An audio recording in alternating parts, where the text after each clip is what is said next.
ગુજરાતમાં આપનું સ્વાગત છે। દાંતા તાલુકામાં ચૂંટણી અદાવતની ચરમસીમા। પાતળિયા દૂધ મંડળીએ પશુપાલકોનું દૂધ સ્વીકારવાનો સ્પષ્ટ ઇનકાર કર્યો। ચૂંટણીની અદાવત રાખી અમને વોટ નથી આપ્યા તેમ કહીને દૂધ લેવાની ના પાડી। ભાજપને 60%થી વધુ મત મળ્યા હોવા છતાં સરપંચ અને સભ્યો પ્રત્યે દ્વેષ રખાયાનો આક્ષેપ। ન્યાય ન મળતા મોટી સંખ્યામાં પશુપાલકો દૂધના કેન ભરીને રાત્રે જ પોલીસ મથકે પહોંચ્યા। છેલ્લા 20 વર્ષથી દૂધ ભરાવતા કોસા અને રાજીપુરા ગામના લોકો અચાનક મુશ્કેલીમાં મુકાયા। પશુપાલકોએ પોતાની વ્યથા રજૂ કરી તંત્ર પાસે તાત્કાલિક દૂધ લેવાની માંગ કરી। અમારે દોતા તાલુકાના પાતળિયા ગામની મંડળીમાં લગભગ 20 થી 25 વર્ષથી અમે કોસા રાજીપુરા ગામના લોકો દૂધ ભરાવીએ છીએ ને હાલ પણ ચાલુ જ છે। એમાં જે ચૂંટણી લગતી ઉમેદવારો છે કે બીજેપીના કલાજી ઠાકોર, કોંગ્રેસના ઉમેદવાર સફીભાઈ નવાવાસના છે, આ બંને ઉમેદવારો ચૂંટણીની અદાલત લઈ ને અમને જો મતદાન બીજેપીમાં અમારા કોસાના 60% ઉપર પણ અમે લોકોએ આપેલા છે।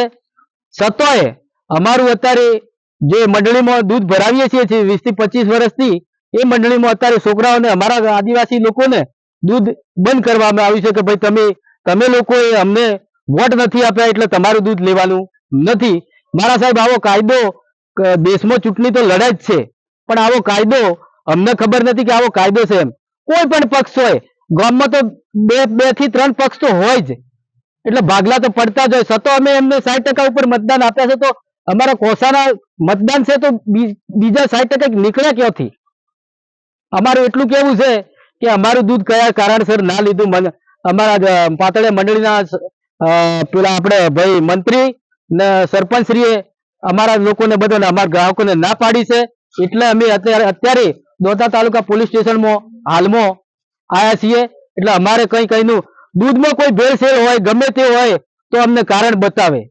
બસ આટલું કેવું છે। આટલું કઈ મારી વાત પૂરી કરું છું। તમારું નામ? મારું નામ બકાભાઈ અરજણભાઈ ગમાર, ગામ કોસા। तो व्हाट्सएप, ट्विटर, फेसबुक, इंस्टा जहाँ भी आपका अकाउंट है इसे शेयर बटन के द्वारा वहाँ पर शेयर करें।